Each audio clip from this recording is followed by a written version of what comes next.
All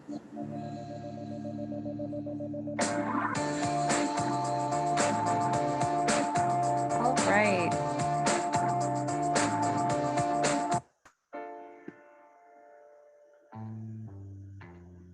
Please feel free to keep on writing in the chat, letting us know where you're tuning in from, zooming in from, and we're so excited to have you here. We have a great program for you today, focusing on survivorship and health disparities. Welcome to all of those who if this is your first time attending our Pull Up the Seat. We're so excited to have you here. For those who have come before, we're so excited that you're here with us again, joining us. So welcome. My name is Shawnna Cooper. I'm Chief Program Officer for Tiger Lily Foundation. Today we're going to be going through, I'm going to welcome everyone like I just did. We're going to have some introductions, and then we're going to also sort of set the stage and have our 5 agreements. And then we're going to hear from our partners, GRASP, who are also supporting this. And then we will have our program. So what we're really here to talk about and to have is our phenomenal patient experts that are going to be joining and being a part of this conversation. And so we're going to have this into 3 mini panels. The first one is going to be on the journey, their journey and their road to survivorship. And then we have one after that, another session on body image and acceptance. And then lastly, our last panel will be on side effects and the lasting effects that has had on these women. And after we are able to hear from them and hear their stories, we have the opportunity, and everyone who's on this call, to have an interactive conversation. So we're going to go into breakout groups, and that breakout group will not be recorded. It'll be a space for patient experts to then engage with either different patient advocates or also healthcare providers and different stakeholders to share and to talk about action. We're focused on, the road forward and how we can sort of remove some of these barriers to care. And then at the end, we'll just wrap up and have some closing remarks. We'll hear from each one of the group, each person, one of the panelists, that will just share some of their takeaways from that conversation. And then we will close off for the year, but we're just so excited to have you. Again, those who are just joining, please feel free to write in the chat, let us know where you're zooming in from. And, if you're part of an organization or you're here to support someone, let us know that as well. So 5 agreements, how to be in conversation. I just ask everyone to monitor your airtime. Please speak your own truth, speak from your own experience, lead with curiosity, not judgment. And also, please, most importantly, keep this space safe. Our why. Our why is Shantae Randall. Our why is Nunny Reese. Our why is are the women on this call. Our why is Tiger Lily is really here to help to educate, advocate, and empower young women before, during, and after breast cancer. We continue to uplift and uphold those legacies of the women who are no longer physically with us, but their memory and the work that they've been doing continues through the work that we're doing. And so Tiger Lily, Tiger Lily was founded over 15 years ago. We've been working on our initiatives related to D&I, even though it's been a part of it throughout our journey. But we've really been focusing, especially in 2019, through collaboration and partnership towards reaching a large audience from rural to grassroots and global communities through our disparities work. So a little timeline of some of the work that we have been doing as it relates to this. In 2019, December 2019, Tiger Lily hosted our first Fireside Chat. This is a virtual one, but this is our first Fireside Chat where we brought together young Black women to SABCS. As you all know, that this week is San Antonio Breast Cancer Symposium. And so this was a great opportunity in 2019 for us to host an event with GRASP, where we brought together the largest number of Black women together with scientists to discuss different poster sessions. As a result of that, and the conversation that came about through that Fireside Chat, we created the Inclusion Pledge, This is in collaboration with a lot of different partners who at the time during that fireside chat noticed that there wasn't as much representation within panels at SABCS. And so a pledge grew out of that. And we pretty much technically put that and just amplified it and made towards making sure that women across that we're focusing on ending barriers to care, eradicating barriers to care for Black women in our lifetime. That is our pledge. And we have received over 12,000 signatures towards completing that goal and a commitment. It is something that is a large goal, but if each person has a role and it can make a difference in that process. And so we've been inviting different stakeholders across that have an effect, who can have an impact and create change, to be a part of that and to commit to creating that change. In January of 2020 as well, sorry, the dates are a little, but January of 2020, we also launched our cohort of angels, even our angel advocate program, a cohort that's focused specifically on women, women who are living in the 20 cities with the highest mortality rate for Black women dealing with breast cancer. And we have continued to do that work. It started in January of that year, but we've continued to grow. And the women who are part of this and on this conversation have been a part of that conversation and a reason why they're also here representing that group. September of 2020, we launched our No More Disparities and Pull Up a Seat conversation. So it's been over a year since we've had that. And we're glad to have you be a part of that. I'll share a little bit more about that conversation series and how it's the structure of that. And then March of this year, we launched our Tiger Trials initiative, which is focused on clinical trials and really pushing towards diversity in clinical trials. And October of this year, we also had our My Life is My Legacy, our second video series, sharing the stories of different women and men who have been impacted by cancer. And then this week, we've been doing our Tiger Lily activation through SABCS week with different programs. And as we end this week of SABCS, we are ending with this Pull Up a Seat. So glad to have you all here. So No More Disparities and Pull Up a Seat. No More Disparities is a conversation facilitated for and by Black women. And we had our conversation last week, it isn't recorded, but it's a space to really talk about different disparities and this impact so that we can say no more to disparities.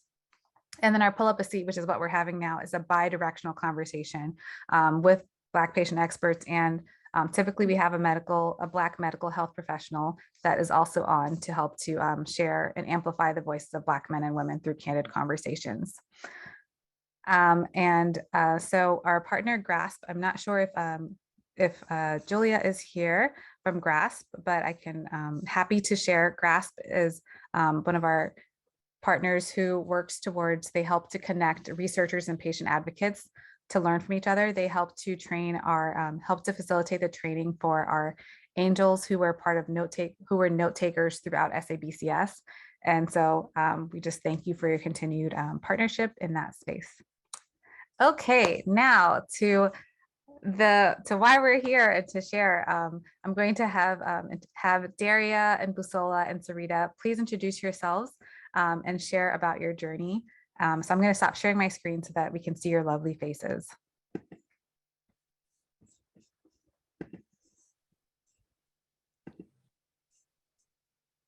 Good morning, everybody. My name is Daria Ross. I am from Flint Township, Michigan. So the Flint area, Southeast Michigan. I'm 50 years old and I was diagnosed back in 2018 with stage 2, grade 3 triple negative breast cancer. My course of treatment was a bilateral mastectomy with some lymph nodes removed. I did not have any lymph node activity. However, I was, diagnosed with breast cancer, triple negative breast cancer. At that time, I had no clue about this experience, what that meant per se, other than the obvious things that everyone typically thinks about when people are diagnosed with cancer. But I did not know the distinctions and the different types of breast cancer. So this was a real living learning experience as I went along. I ended up having a bilateral mastectomy. I did 15 rounds of chemotherapy. I had been designated to do 16 rounds, but I was only able to do 15. I did 30 rounds of radiation. In between there, I caught an infection in one of my expanders a month after my bilateral mastectomy, and I ended up having to have that replaced. My reconstruction process was a bit delayed because of COVID, and initially because of the infection. But ultimately, I did do the exchange surgery the end of 2020. I still have one more stage left in reconstruction, and that is nipple reconstruction, and I intend to do the 3D tattooing. So I'm still allowing my body to heal before I begin that process sometime in 2022. I'm super excited to be here. I love the mission of the Tiger Lily Foundation. I think what you are doing is amazing. I love this space. I love engaging with these women. I believe that my cancer diagnosis is more than just a cancer diagnosis. I want to share. I want to help others. I think that it is very important, particularly for women of color, to have agency and to be heard and to use their voices and speak up. I think that culturally, that is something that we don't always do. It's kind of my personality. So I did that, and I never took no for an answer. And I believe that contributed to the good care that I received. And I understand that that is not something that everyone does. And so I want to talk about that because disparities in healthcare are real. And when I looked at the numbers of how this disease was impacting women of color, it was alarming. I'd never paid attention before my diagnosis. And so I am very excited to be here, and it is a passion, and I feel like it is my duty to be an advocate going forward.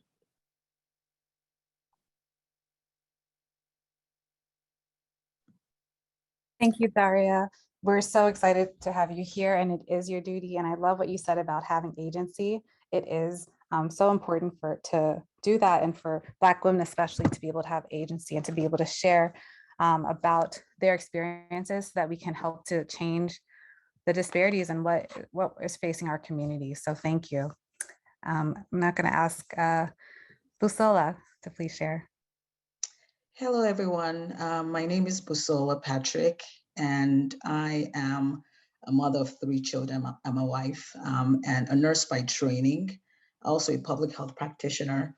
I was diagnosed with breast cancer stage 2, estrogen receptor positive, HER2 negative, February 1st of 2016.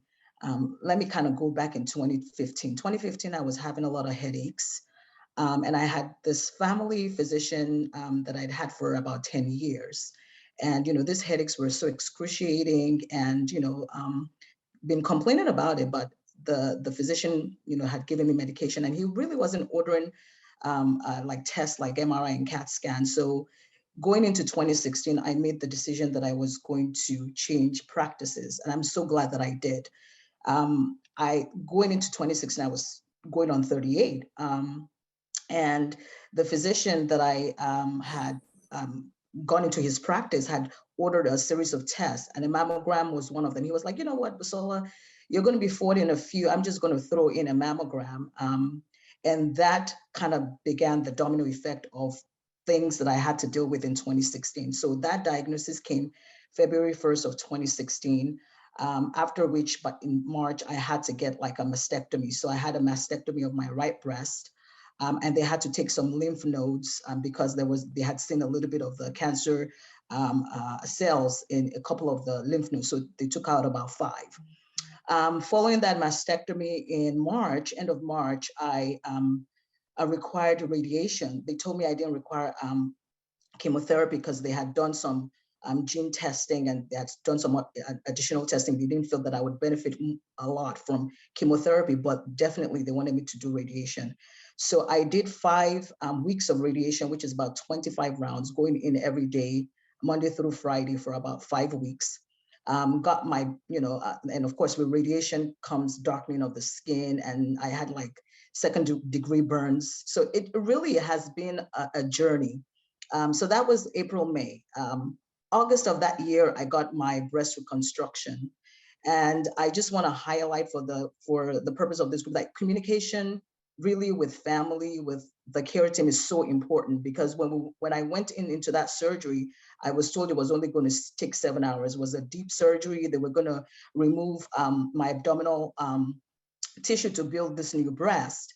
But that surgery ended up being 15 hours. And eventually, when the physicians and the care team came out, they had mentioned that, oh, we thought someone had come out to tell the family, to tell you family members that we built the breast quite all right, but the vascularity wasn't flowing as we expected. And so, that was definitely something that the doctor took back to his team to ensure that, you're staying in contact with the family members so that they're not, for lack of a better term, freaking out. And I'm so grateful because I'm 5 years into this journey. I'm so thankful for life. And one thing that I'm a woman of faith. I pray to God that, if you're able to kind of deliver me from this period, this dark period that I'm in, I really don't want to sit still. I really don't want to sit on, because I'm sure there's so many people out there, just like Daria.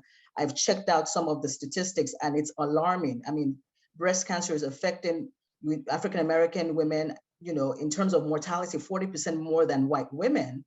And in my culture, I have roots from Nigeria. We don't talk about these things. We don't talk about any kind of disease, not to talk about cancer, because in our minds, cancer in a way is like a death sentence. And truly, initially, when I got that diagnosis, it was because I felt like my whole world flashed in front of me. I have these young kids, what's going to happen to them? But truly, the goal is to move like this from a terminal illness to like a chronic care disease, right? Just like every other disease that we can kind of manage and live like a good quality of life. So I'm really excited about being part of Tiger Lily. Tiger Lily has offered me that opportunity to be able to share. Like I mentioned, I sat on the fence for so long, just trying to test the waters. Do I really want to talk about my story? But it's actually liberating talking about the stories, realizing that you're not alone in this journey, that other people are there with you. And I must say, 5 years in, there are still medications that I have to take. There's still tests that I'm getting done every 6 months. I have to get a mammogram. From time to time, I have to get a CAT scan. And I guess the care team is just trying to be diligent. They're not trying to take they're not trying to throw caution to the wind, but it really never ends. It truly is a journey. And I'm so grateful to be part of this team. Thank you.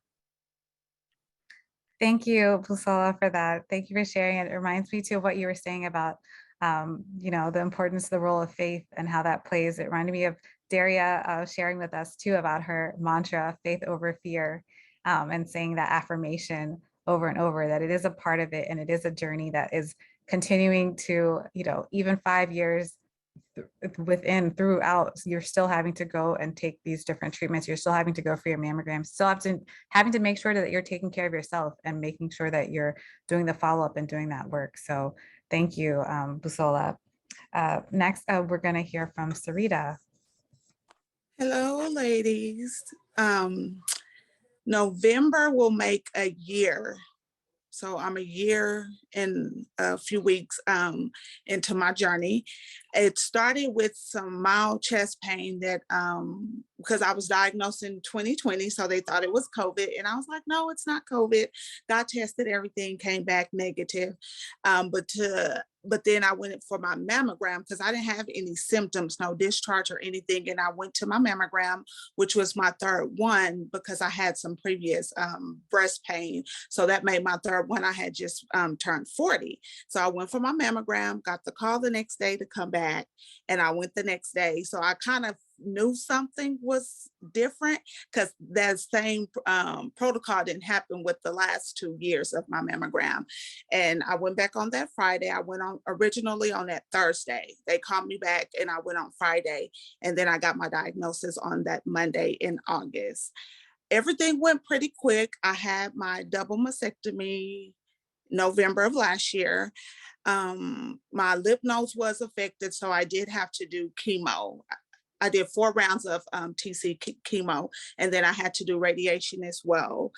And because of the radiation and, you know, how it does our skin, which I was really blessed because it didn't burn me like that. It didn't cause any major effects, but I did have to wait 6 months before I could do reconstruction. So I did my reconstruction last month. I'm still in my recovery process right now. I chose the DIEP flap because for longevity, that's the reason. It's a more invasive procedure. However, excuse me, I'm looking at long term and my body is tired. I will say that. And so last week and this week, emotionally, I have struggled because not my breast, but my incision is taking a little bit longer to heal. I was expected to go back to work next week, but because of the incision, I'm still going to be on FMLA for the next 2 to 3 weeks. So I'm just, you know, being patient with myself, giving myself grace and just know, you know, I might want things to rush, but I have to understand my body has to heal and take its time. And I also let people know that I tell people I had a nipple sparing double mastectomy, which a lot of women don't know about that. And I wouldn't have known to ask about sparing my nipples if my colleagues wouldn't have mentioned it to me because I'm in healthcare. And I was like, Syreeta, you can keep your nipples. And I was like, oh, can I? Because I just thought, you know, once you take everything away, everything's gone. And when I started Googling and looking up pictures in the African American community, a lot of women didn't have their nipples. So I do try to let women know that that is an option, because if it wasn't mentioned to me, I wouldn't have known to ask for it as part of my treatment and care. So that's where I am on my journey. I'm just keeping faith, you know, because I've pretty much done everything by myself. Of course, you have support from social media and everyone reaching out, but God has given me the strength to actually just, you know, go through this journey with grace. And I'm here today and I'm happy. And I just want to, you know, just educate other women. And no question is a silly question, because this is your body. You only get one life, you only get one body. So ask those questions. And if your healthcare team isn't making you feel comfortable, I do advocate to try to find someone, because my team has been great and they have really made me comfortable with everything that I have had to reach out for. Yes, no question is a silly question. Thank you, Syreeta, and for being here despite, you know, how you've been feeling, but to be able to be here and to share your voice and share your story is so important. I wanted to ask you a quick follow-up question, but you were talking about going back to work. Can you just speak a little bit about that? Like, you know, the journey of having, like, you know, going through this and also working and, you know, having grace in that. And so I've worked the whole time, except for, of course, when I had the mastectomy. So really in my mind, I was like, okay, this is not going to be anything, this reconstruction, because I had the mastectomy. I was disappointed because I found out right before New Year's that I was going to have to do chemo. So I was bummed about that. However, you know, I want the best treatment. I went back to work after my first chemo. And I worked the whole time through chemo and radiation. Radiation was exhausting because it's every day. So I'm getting off of work and then I'm going to radiation, which I work early hours. So that's a plus. But now I'm grateful to have a job that does have good benefits too. So that's why I don't stress about it. And I have a good team. You know, my colleagues have really been supportive and things like that. But it is hard, you know, when you're having to do everything by yourself. You know, bills have to be paid and everything like that. So again, that's why I say keep the faith. And I'm glad I chose to share my journey, because I'm not very vulnerable. I don't allow a lot of people in. So me being open and vulnerable, like, people don't know how to help if you don't say anything. So, you know, so I've had to open up my mouth and say, well, I need help now, you know, and it lets me know that I'm still lovable. I'm still Syreeta, you know, things have changed, but I'm still the same me. Yes, Thank you, Syreeta. Thank you for sharing that too. And I, continue to encourage people to write in the chat because you were able to work throughout this. And, some of our other panelists didn't work when they were going through that. So for you to be able to do this and to be vulnerable in this space, to be able to share and to be, so for someone to let down your guard is so important. And it's such a testimony of your growth and also being able to share with other women how we need to ask for help, and to put down, as one of our previous panelists had shared with us, the superwoman schema, especially as Black women, having to wear this cape all the time, that we have to be strong, we have to be this, but we have to also take care of ourselves. And sometimes that means asking for help and letting that cape, putting on the side and just asking for the support that we need. So thank you for sharing that about your journey, and looking forward to talking to all of you more in the breakout rooms, Busola, Daria, and Syreeta. And so now we're going to shift to our second panel, which is on body image and appearance. I know some of the ladies touched on it, talking about their reconstructive surgery and the process of that and healing and that continuous journey. So I'm going to ask Keisha to start to share hers, followed by Kathryn and Karla. Good morning, everyone. I'm Keisha Stephney, and I'm coming from San Francisco Bay Area. I was diagnosed with triple negative breast cancer stage 2 in April of this year. I went through 16 rounds of chemotherapy, and I just had a recovering 2 weeks now from a bilateral mastectomy. So prior to my diagnosis, I had what's called empty nest syndrome. My children are adults. So I decided that, I was going to take, I went on this take my life back kick. I lost 60 pounds. I finished college. And right around the time before the diagnosis, I had really gotten into the best shape of my life, like literally the best shape of my life. And I became a certified HIIT coach. I was really, really into fitness. I worked so hard.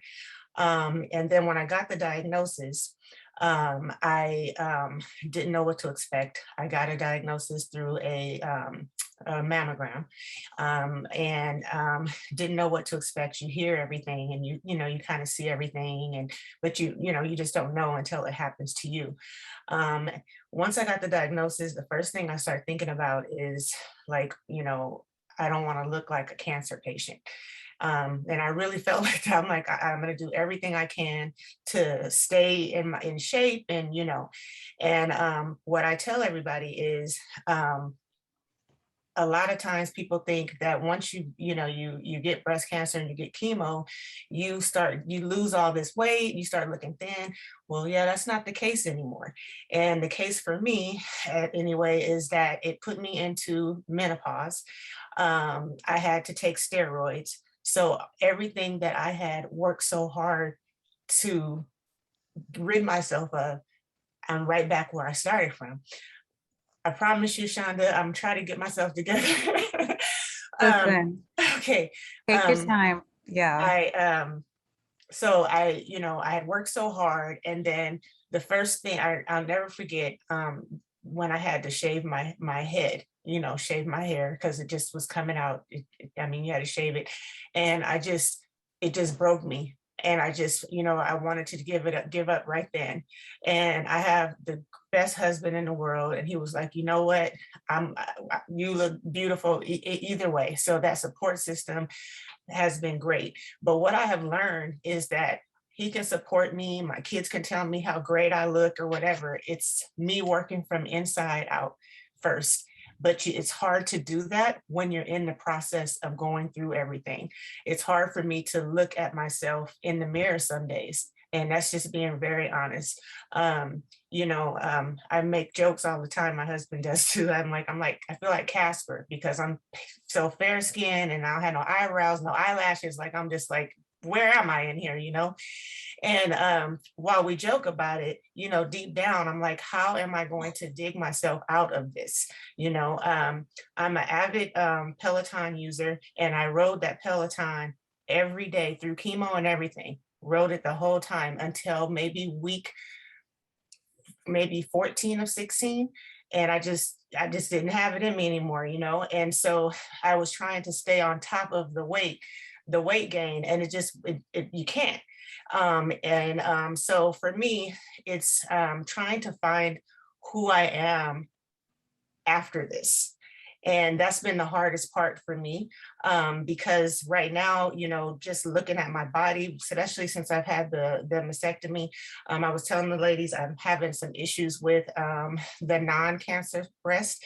It has some blisters on it, and it just looks awful. So every morning, you know, I get up and my husband has to help me change the bandages, and my head, it's just like, I feel so, I don't want to say ugly, but I feel so blah. Like, I just don't feel like I'm me anymore. And I don't know who I am yet again. And I know that they say this changes you. And I'm ready so hard, so bad to get to the other side of what that's going to look like. I'm so thankful for Tiger Lily and the ladies on this call, because most of them have gone through this 4 or 5 years ago. So I can look at Daria and Busola and be like, oh my God, like, I'm going to be regular again. You know what I'm saying? But when you're going through it and you're looking at yourself, you just don't feel that way. You know, no matter what you can tell me I'm beautiful all day. I don't even want to go outside sometimes, you know, because I'm like, yeah. So those of you that work through this, I just commend you. So I just couldn't imagine going to work with my staff, you know, trying to put an eyebrow on, or trying to find what wig to wear, or trying to find, you know, it's that psyche in itself has been very difficult for me. I don't want to say that I'm not a vain person. I've never been that way, but it's just like, it sucks all the pretty from you, everything. The pretty inside too, you know? And so my goal is to just, like I said, lean on the fact that the ladies that I'm interacting with on social media, in, you know, support groups with Tiger Lily, knowing that I'm gonna be better on the other side of this. And it's just gonna take some time, so. Yes, Keisha, it is going to take some time, and just thank you for just your transparency, you know, and showing where you are, and you are, like you said, you are beautiful, you are pretty, and you are just a light. And even though right now your exterior, if you're feeling this, the different women that are writing in the chat, just for you to have grace with yourself, have grace and patience, you know, that this too shall pass, and that you do have a support system here that we can help to continue to support you and encourage you. Daria was sharing too about the weight gain and that effect that has had on her as well, having gained 30 pounds during this, you know. And so thank you again just for sharing, and we're looking forward to at least being able to talk a little bit more in the breakout groups, and for you sharing your story. I'm going to ask Kathryn to please share. Hi, everyone. I just want to say, Keisha, you are strong, you are beautiful, and I mean, you are here. And you know, the rest of the ladies too. I just want to say thank you. My name is Katherine Jackson. I'm from Chicago, Illinois. Where do I start? Like, I'm trying to sum this up as soon as possible. So I just want to say I'm a 2-time breast cancer survivor. I want to say I'm a survivor, but I'm still going through the process. Okay, so the first time I got diagnosed, March 2018, I was 32 at the time. So I got diagnosed with stage 2B to 3, grade 3, ductal carcinoma. It was on my right side. So I had a right side tumor. So the first time, well, to go back to my story, March 1st, 2018, I went in and called my gynecologist, like, I know something is wrong. At the time, you know, because of my age, they did not want to give me a mammogram. It was like, you too young, you know, I mean, like, I have no idea how insurance wants to put an age on when you can get a mammogram. But anyway, so I called my gynecologist, went there, just so happened God was just opening doors that day. That she was like, can you get down here as soon as possible? And I was like, yes, I can get down there. So somebody had canceled an appointment. She looked, she was like, yes, I feel like it's something hard there, but it might be benign, whatever.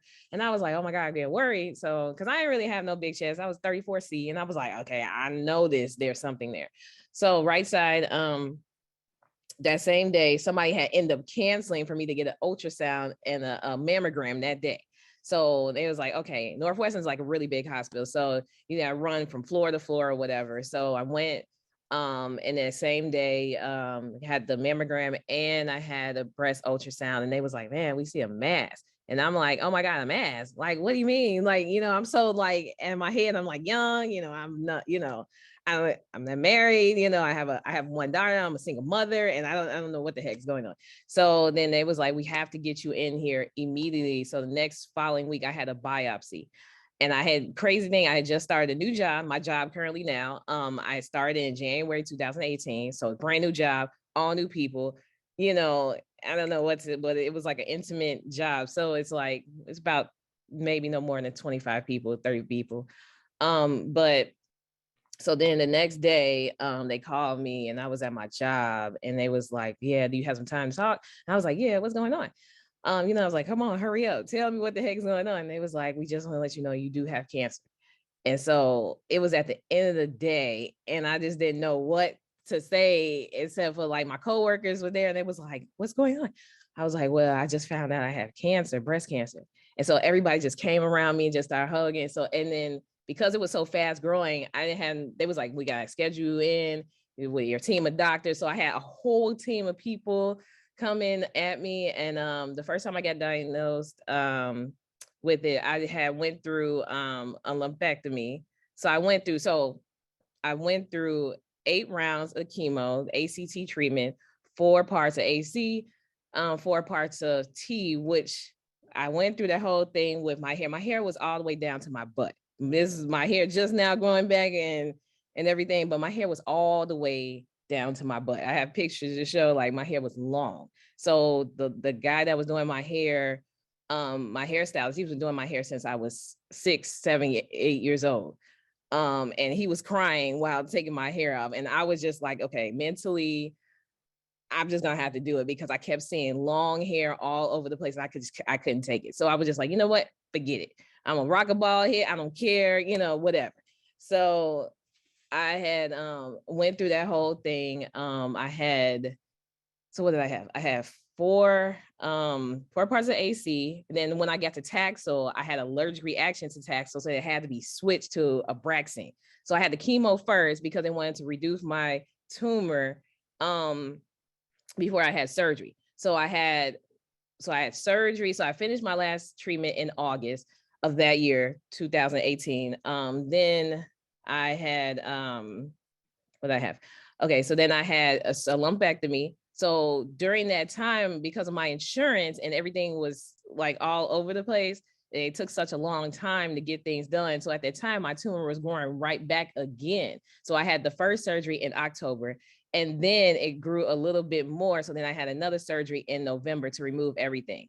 Then right after that, the day after Christmas, I had to have 20 rounds of radiation. So I had to go there every single day, 15 minutes, and I did get burned a lot on that one side. At the same time, I was doing monthly hormonal injections because they put me on menopause with the injections called Zoladex. So I was taking that as well. And at this time, you know, I'm 33 at the time, going on 34. So I got cancer free the first time after my radiation in January of 2019. Fast forward, pandemic happened, blah, blah, blah, you know, still getting my monthly injections, still taking, I was taking tamoxifen. Tamoxifen was having an issue. So I was taking tamoxifen and getting the monthly injections of Zoladex. Fast forward 2020, everything's supposed to be good. Pandemic happened. I couldn't get a mammogram to get all my scans done until right after my birthday, which I was supposed to have it right after my birthday. And then what happened is pandemic kind of pushed everything back. So November of 2020, I had to go back in the day after Thanksgiving. I remember because I was eating that good food. But Thanksgiving happened, and then they told me It was like the same side, same right side. We see it again. And I was like, okay, God, what is going on now? I'm going through all these treatments, all these injections, going through the hot flashes, doing everything I am, eating right. I don't eat beef or pork, and I haven't since 2002. And maybe, every so often try to dabble in that jerk chicken, but I mainly eat fish and no dairy, none of that. And I'm like, what is my doing? What's going on? So it was more aggressive this time. So they was like, okay, since it came back again and you've been doing everything you're supposed to, you're just gonna have to do a double mastectomy. And so earlier this year, January this year, I went through a double mastectomy with the DIEP flap surgery, which which was a lot. So they did not do nipple sparing and nothing like that. So I don't have none of that up there. So they did immediate breast reconstruction, which I chose not to do the implants or nothing like that because of how aggressive everything was. I didn't want to have to keep going back. So that's why I did a DIEP flap surgery, which they kind of give you a tummy tuck and everything else. So January this year, I had that, along with still taking injections, but now even more injections. So I take Zoladex every month, injections. Also, I have Fosamax, which is 2 injections that they do have to do in the back, lower back area. Plus, I take Verzenio twice a day. So it's been kind of crazy. This process has been a lot. Also, like in August, I had a revision surgery. I had a revision surgery because, after all the swelling goes down, you're like, okay, this is not perfect. That's not perfect. They're trying to fix everything. So I had another revision surgery in August. And what happened is during that process, my whole body, I guess, was getting all stressed out. It's after my birthday. I've been working throughout this whole time. I have not taken a single break, nothing. So that's just because, like, the way I am, I have to stay busy. So I'm trying to sum it up a little bit. So August, then right after my surgery, I got shingles on the left side underneath my rib cage, which was very painful. And I've just been dealing with trying to heal from all of that. So, right now I'm still going through different things. Right now I'm 36 years old. So it's just been a long process, and my hair just now growing back. Now, but I'm like, it still was a lot because I was so used to long hair. I was so used to, my eyebrows, everything, and it's just body image did play a lot because, I am single. I don't have no guy yet and nothing like that. So it was like, dang, who am I going to find and who's going to accept this? But it is what it is. But at the same time, I just feel like I'm here. And that was the most important thing. But I would say just talking about it, and I have so many people come up to me all the time saying like, hey man, I cannot believe you're telling about this. My cousin, the first time I got diagnosed, my cousin actually was the executive director of Susan G. Coleman. So I've been speaking a lot. I was on Windy City Live. I spoke at the Susan G. Coleman Gala, and people just like, I cannot believe you went through all of that. And I'm still like going through the process, but I'm like, you know what, God, I'm here. I'm going to speak about it because at my age, just people, I know a young lady that got diagnosed at 25. So, and she had to make those decisions like, I can't have no children, can't do none of that, and I'm like, man, I had a child younger, but at the same time, it was like, man, I couldn't imagine even going through that process. And even the insurance, because I had Blue Cross Blue Shield, they still was like, well, she's too young, and my doctors had to really fight, and we had to fight to get a lot of these treatments done because they wouldn't allow because of my age. So that's why I speak on a lot of the stuff and speak on it, my experience, because this insurance is it's just crazy that they're putting the age on people that been diagnosed underneath the age of 40. So I've been very active about it, very active, and I would continue to be very active about my experience and what I'm experiencing, because that's just how I think it just makes me feel better talking about it even more and helping, other young ladies and even men too. They're like, oh my God, I gotta get checked too. Like, you know, everybody's like, oh, now I really gotta get checked, because now they're just thinking about like, man, I can't believe you did that. And I'm like, it happened so fast. And, you know, I have a lot of people that have waited so late, and I'm like, no, you have to go. You know, if you feel something, you need to go. So that's just me, and this is my experience. Sorry, I'm taking so long. So, so thank you for allowing me to share. Thank you, Katherine. Wow, you are here. You are here. Thank you for explaining about your, sharing all of that, working through all of that, being able to speak about it, to share about your journey. I mean, even losing your hair and, and going, just all of that, like you said, the revision surgery, all of these different surgeries, and having to deal with that, the effect that that has on your body and mentally, emotionally, all of that. And to be here and to just say, I am here. There's so much power in just that phrase, I am here, despite all those things. So just thank you, Katherine, for, for sharing. I'm gonna pass it on to Karla. Hello, everybody. My name is Carla Sanderfer. I live in Bakersfield, California. And so to start my story off, I've been dealing with body image since my diagnosis. I was diagnosed in July of 2018. At that point, I was overweight. I had to do chemotherapy. I had to have a double mastectomy in December of 2018 and reconstruction. With that, with chemotherapy, I had to deal with being bald, losing my hair. So it's been a self-love journey since the beginning. And I did take it to social media the whole time to help me build my confidence. So after I had my double mastectomy and reconstruction in December of 2018, that month, it was a month. And then after that, I had to have removed the expander in the right breast.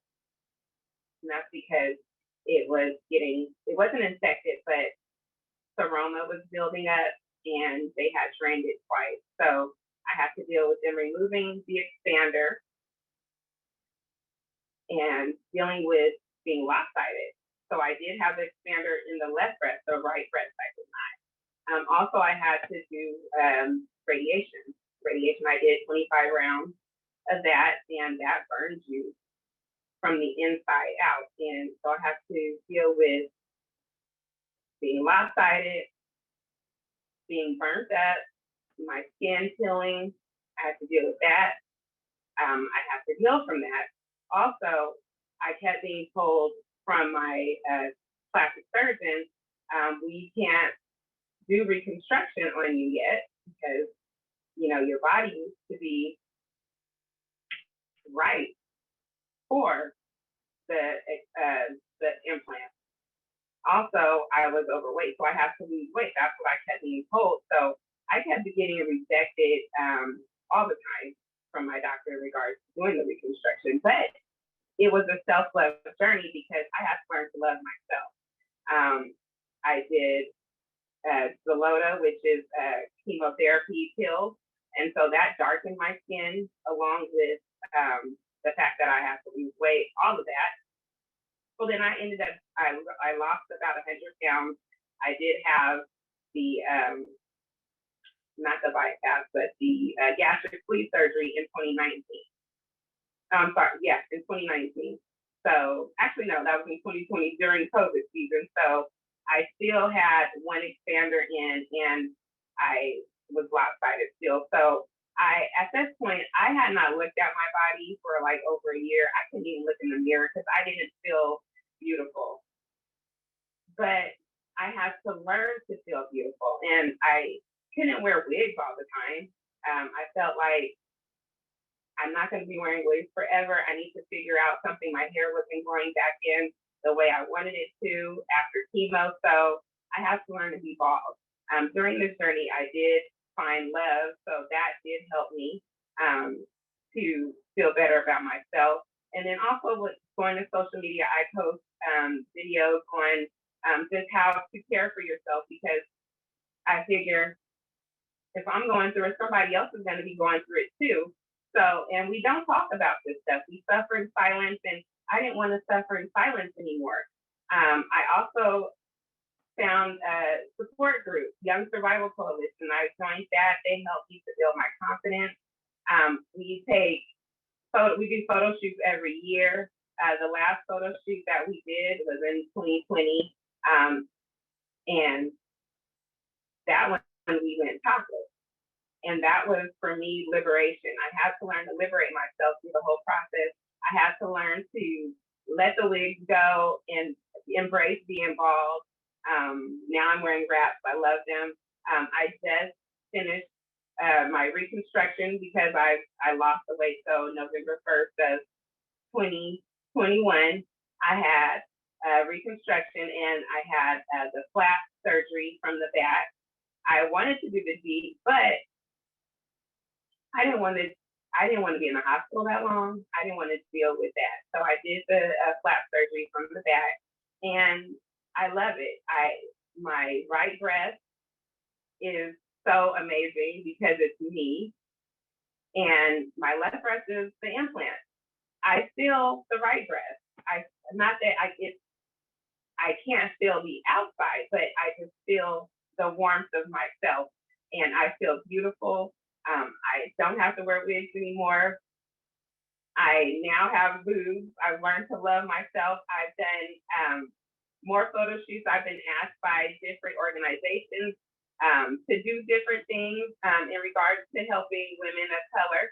I just did a portrait of myself that was drawn naked, and I had the drains on at the time. So that is coming out from Instagram, Normal Bodies. So look for them. But yeah, it's been I feel so happy. I feel the best I've ever felt in my life. I had to learn to love myself because, like I said, I couldn't look at myself for anything because I didn't feel beautiful. But now I wake up, I thank God, I look at myself every day, and I thank him for just allowing me to be here, allowing me to use my voice to reach the sisters that are coming, because they are coming by the numbers, and we need to be leaders. And I feel like, let me be my own guinea pig and let me share myself with the world, because my sisters need my help, and all of us, we are here to help the world. And I'm just so happy to be here. Thank you, Tiger Lily. My sisters need my help. Yes. Thank you, Carla. Oh, such a testimony. Thank you so much for sharing your journey. So good. Thank you to all of our panelists who were sharing in the body image section, Kathryn and Keisha as well. I know we're a little bit behind, but we're going to go into side effects and talk about the lasting effects that are taking place. So I know some of them you heard from the panelists, but we're also going to hear specifically from Shawnna and Rheila, and then we're going to go into our breakout session. So I'm passing it on to you, Shawnna. Thank you. Good morning. Thank you for having me today. My name is Shawnna. I'm from Toronto, Canada, and I'm an educator, I'm a wife, and I'm a mom to a 5-year-old son. I was 33 in January of this year when I was diagnosed with early stage adenocarcinoma, and after a few ultrasounds, mammograms, and the biopsy. Then I had a lumpectomy a month later. And when they removed the lump, they said the surrounding area was clear in the breast of anything else, but my nearby underarm lymph nodes tested positive, 2 out of 4. So instead of removing more under my underarm due to issues that you can have with your arm, I forgot the word, but there's something that you can have during that surgery, and it'll be very hard to move your arm, lift your arm, and things like that. They decided that I would just move on and do chemo and radiation. So before that, I needed to freeze my eggs because of the fact that I won't be able to try for another baby for at least 5 years. So I decided to freeze my eggs just to have that option. And that process alone was a lot. It was probably a very emotional for me because I had just planned to have another baby with my husband, you know, that year. And obviously the breast cancer, you know, changed everything. So that part was hard, having to freeze my eggs. I found that very overwhelming, and I hadn't even started my cancer treatment yet. So I was already going through a lot mentally, and my mental health was really, really low. It was just not in a good place. And the anxiety was just like, it was increased just knowing that chemo was coming up. I didn't know right away if I had to do chemo. So for a while, I had the impression that I would be doing radiation and going from there. And, you know, before you do all of this, you do think that radiation is the easier part than chemo, and, you know, the hair loss and all that that you're aware of. So I didn't really realize what my journey would be until about April. And then I started chemo in May. So after that, I had 2 rounds, 4 cycles each for 14 weeks total of chemotherapy. I actually just get sick thinking about some of the side effects that I went through. And I also know that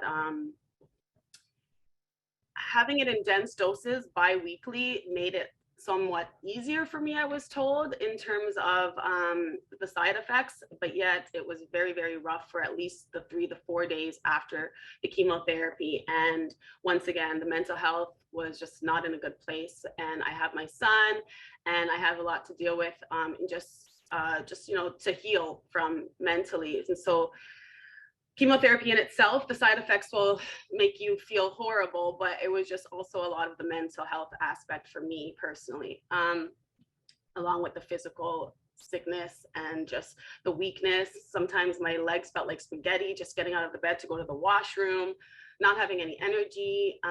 You know, I didn't vomit often, but I was nauseous, and I just wasn't always into taking the medication for the nausea.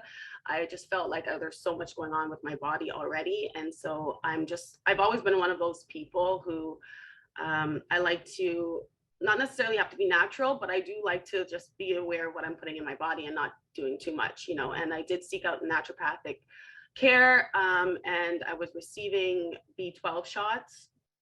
And honestly, I did it only for 2 times. She was moving her office, and then I just got really, life just really happened. There's more that happened for me during my treatment. I was spending most of it in the hotel due to like emergency plumbing situation and renovation in my home, which, you know, was my sacred place during all of this.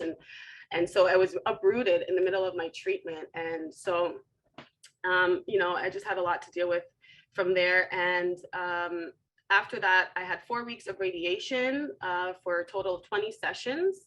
And yes, I did get burnt and things like that, and the peeling, and, you know, it did become very irritated in the nipple area close to around 2 weeks after being finished radiation. So I would say a lot of my worst side effects came once I was done physically actively going to radiation. And yes, I was very tired. It made me feel very exhausted, but I'm very thankful that I was able to just be able to sleep and rest. I commend all the ladies who were able to work during this. You know, everybody's story is different, and you guys have been through a lot, and to be able to hold your head up every day, go to work, deal with what you're dealing with, and I mean, that is amazing. I couldn't do it. I personally couldn't do it. And even though I am now officially done all of my treatments for over a month now, I finished end of October, I'm still not ready to return back to my full-time job.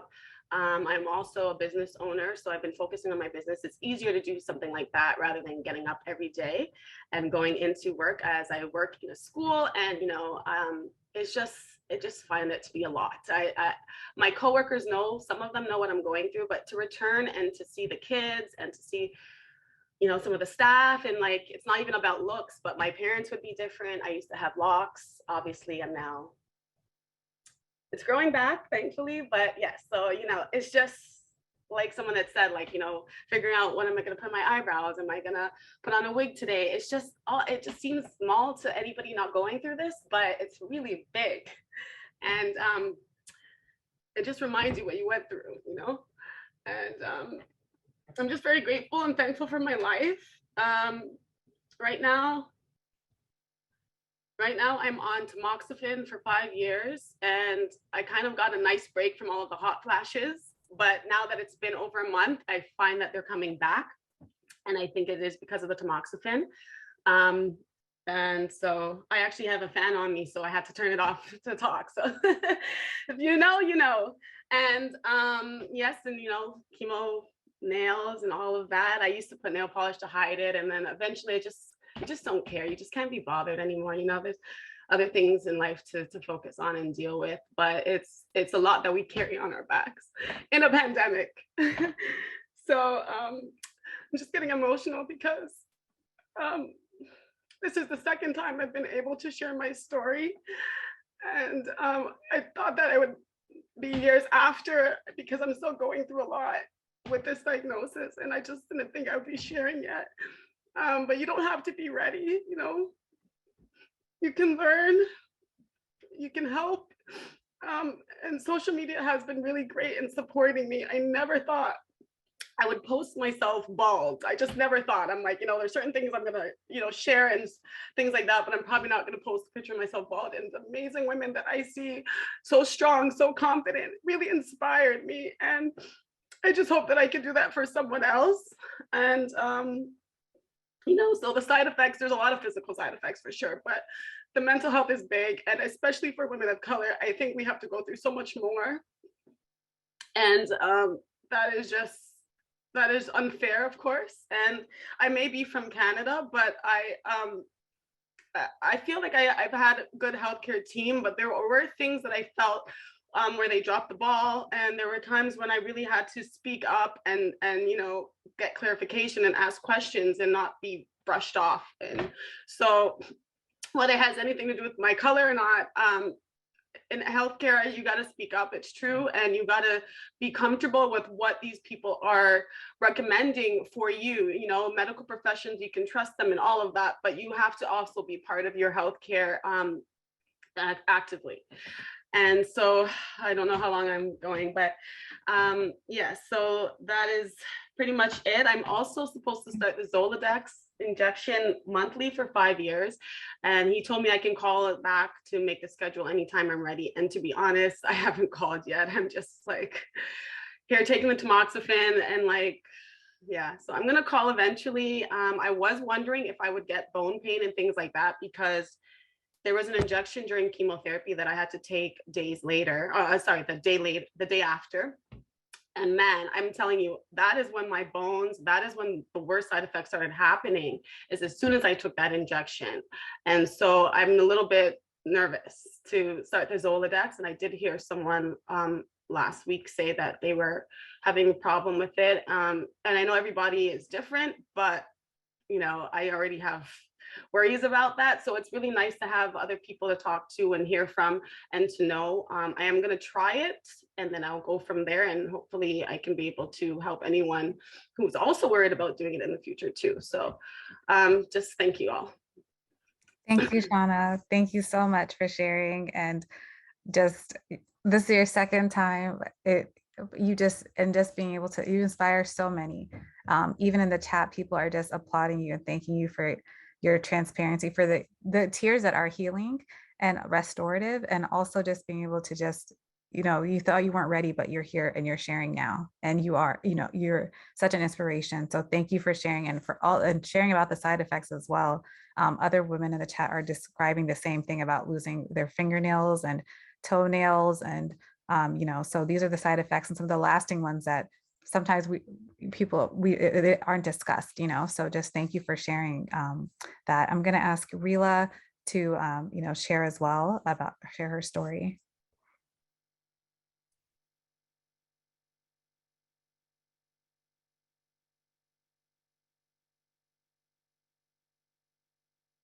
Hello, everyone. My name is Rheila Parker. I was diagnosed in July of 2020 with invasive ductal carcinoma, stage 2, grade 3. My PR was positive, but it was weakly positive. So they determined it would be like triple negative. So a little bit of background about my story. I went through chemo, the ACT from August to December. That was something, I had a lot of side effects during that time. I found the lump in my breast, first of all, and I went to my primary care doctor. He felt it, went and got a mammogram. I have an excellent team. Got a mammogram, got a biopsy, all that at the same time. I got that done on a Thursday. And I had to wait the whole weekend, and here it is Monday, and I'm like, okay, normally if things aren't bad, if things are bad, they will call you quickly. So here it is 5 o'clock. I said, oh wait, I might be out of the woods. I won't have to worry about the diagnosis, that maybe it's benign. So 5:30, I get a call, and I'm like waiting for them to get to the bottom of it. And they did say that it was malignant. And I don't remember my reaction. All I remember was and when I was in prayer, and I hear God telling me that I should live and not die. And I held on to that. So I try to go back and remember what that feeling was. And I was like, wait a minute, cancer? Wait a minute. How? And knowing that my sister passed away in 2011 from lung cancer, I was a little comparing, but my team helped me understand there are no kind of comparison with lung cancer. She said, your sister's lung cancer is up here, your breast cancer is way down here. So this was like in the pandemic, so I couldn't have anybody with me. And I was, I had to talk to the whole team. Everybody was in the room with me, just going over their part. And I just literally took on the Spirit of God to help me hear, understand, because this was a whole new world, a whole nother jargon that I had to get used to. And I was scared, but I allowed myself to feel every moment. I had an awesome navigator who helped me understand that everybody has a unique journey, and to stay in my lane and deal with things as they come to me, and don't try to rush anything. Just take your time, and stop trying to go ahead, because I was trying to plan out everything and try to know everything to go. She said, no, stay right here in this moment. Wherever your feet are planted, you need to focus in this moment. So that was very helpful. I had a team of nurses that was in there with me through chemo. The AC part of the chemo had me sick, and I was weak, and I can concur about the legs feeling like spaghetti. I would get into the shower, and the shower will wipe me out. I'm calling from my mom and my husband, and they don't hear me. So I muster up enough strength to get to the bedroom, only to not have enough strength to tell them what I need. And those moments, they play on the mental effect has really been a struggle throughout my journey. But I've been speaking out.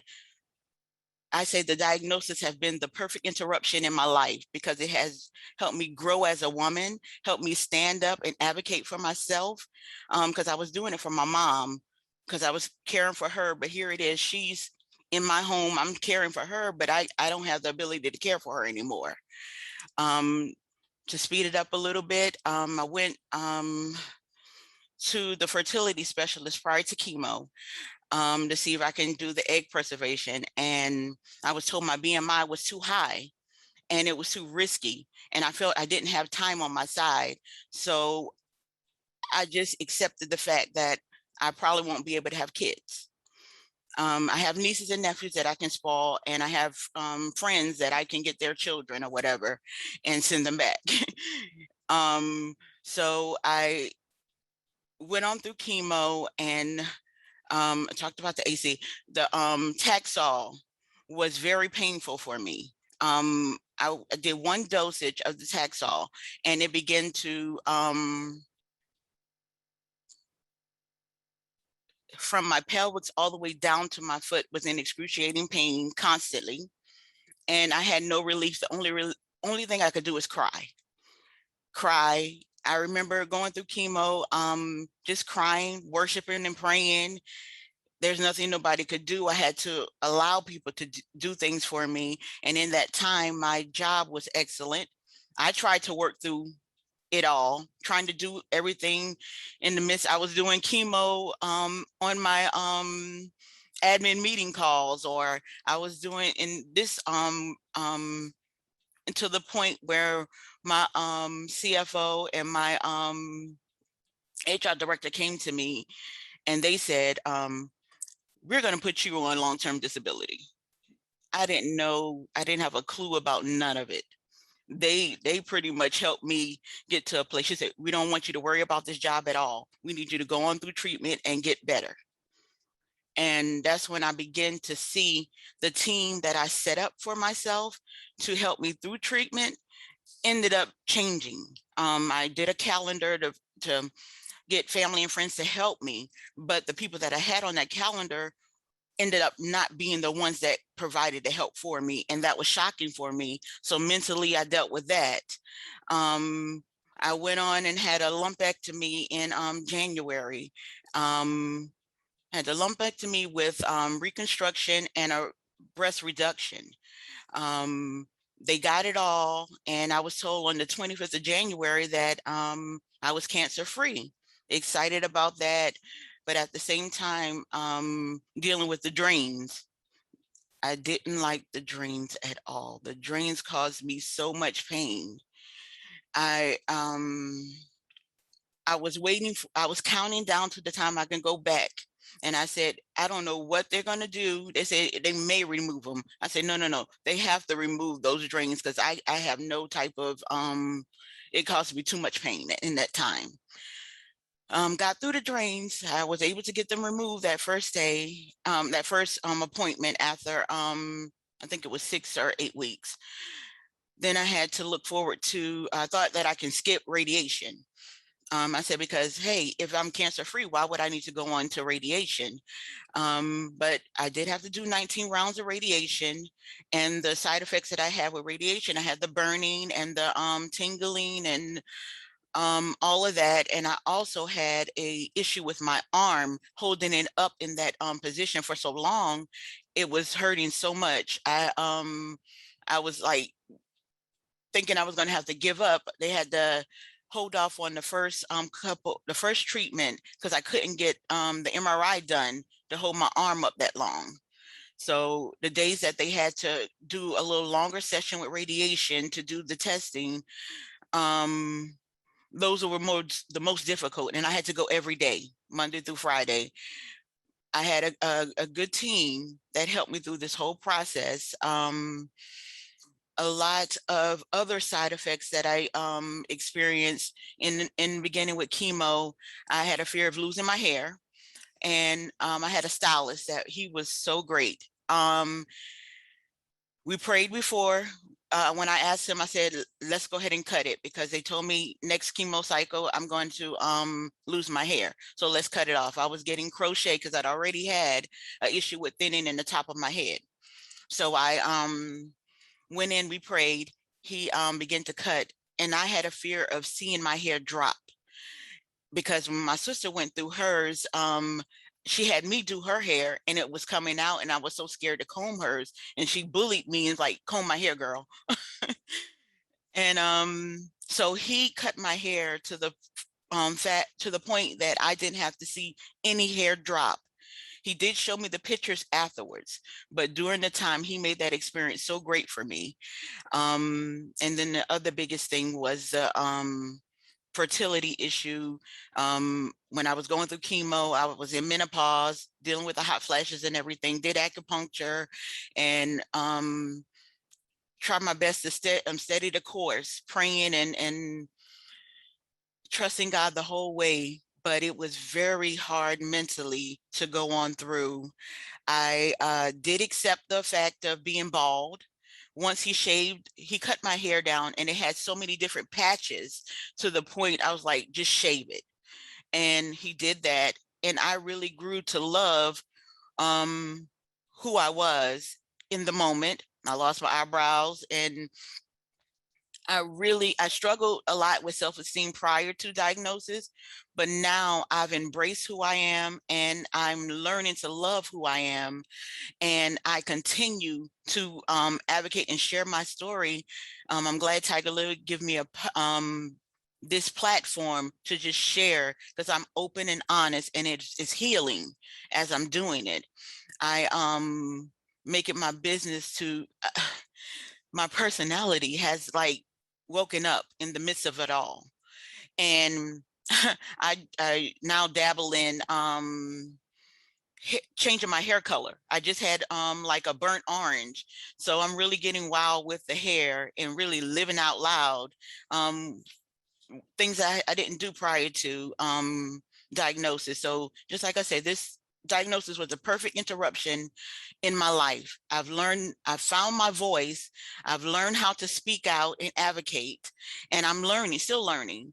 And I continue to stand and fight through difficult situations. I'm undergoing a situation right now that is too soon to speak on, but eventually it will come out. And I'm here to share with others, like only one person. If I can reach that one person, that I'll be satisfied. I don't need any accolades for it. I just want that person to hear the story. And if it helps them on their journey, that's exactly what my purpose is, because I develop a passion and a hunger. And I know God told me a long time ago that I will speak to a group of women, but never in my life I would think that it will be in front of such an awesome group of Black women, or just women, period, to hear what I've gone through. And I want to strengthen them in their journey as much as I can. So thank you. Yes, thank you, Rheila. Wow, wow. Thank you so much for sharing, and to Shawnna for sharing, and for all of our panelists for sharing. I know that this has just been so powerful and just so incredible to hear from all of you. We're going to, I know it's 12:20, so we were supposed to wrap at 12:30, but we'll probably just go additional 10 minutes over. So I want to respect those those people whose time who have to leave at 12:30. So if you do have to, that's totally fine. But we are going to go into our breakout rooms now. And so each of our patient experts who you heard from, you'll have a chance to interact with them and be able to talk more, dive into some of what they were discussing, some of the topics that we shared, so that we can have some tangible steps that we can take away from this. I hope that already you have some different points, or each person has shared something that you can take home with you, but just for us to have that special space to be able to share that. So I'm going to pause the recording. Shawnna. I was speaking with Keisha and Busola, and we were just ending off about just having, well, for me, I had a chemo nurse appointed to me, so that any questions and things like that, I had a direct number to call and ask questions after speaking up and, feeling like they dropped the ball in getting things started, and being the one to have to call. I didn't really get into that. I had to be the one to call after recovery and all of that. And I'm thinking, oh my goodness, cancer, I have cancer, like this is immediate. And yet I'm the one to call and things like that. And I guess they knew my situation, but to me, I'm like, there's always an urgency when you're told something like this. So once I spoke up, I was appointed a chemo nurse. And I know that Busola was talking about, I think, patient practitioner. So that's very, very important, just for the comfort. And yes, being a part of your healthcare team actively. And yes, thank you all. Thank you, Shawnna. Busola. Yes, that was what I just wanted to reiterate, just like leveraging your patient navigator, because they're there to help out, and they have a lot of like resources at their fingertips. I was sharing with the team that, at the moment when I was down, I really couldn't move much. They had like maids coming into the house to actually do a cleanup. And that's one of several resources that they have that they can provide to like patients going through this. So definitely leverage your patient care navigator. They're experts. They have a lot of like knowledge. And hopefully if you get a good one, they will, even if they don't have the answer for you, they can always like push back on the care team, the physicians and the experts to get that answer for you. So good. Thank you, Busola. Keisha. No, I went already. Okay, sorry. It's okay. Syreeta. Oh, okay, hold on 1 second. I need to open my screen. Karla. What was the question again? I'm sorry. Oh, I just a takeaway from the session. If there's something Okay. yeah. Well, I would say one of the things that we don't do is get a second opinion when we're diagnosed. So I think that that's something that we women of color need to do. Don't just listen to what one doctor says. We need to make sure that he's saying what's correct, because we only have one life. And so if we're going to fight for it, we need to make sure we make the best decision for ourselves. So that's one of the things that I believe we should be doing. Second opinions are vital, because I have them, and it helps with treatment and how you're treated. But getting the correct treatment and everything. So. Thank you, Karla. Rheila. One of the things we discussed in our group was receiving the information via telephone. And the question was asked, how do you handle that? And the only thing that could come to me was to speak up and speak out. Make sure that your voice is heard during your treatment at all stages. And the other thing was self-care. Make sure that you understand your journey is unique to you, and lean on your fellow sisters that are in this with you, as long as your family and friends, because you definitely learn who is really there for you while you're going through the process. Thank you, Rheila. And last but not least, Katherine.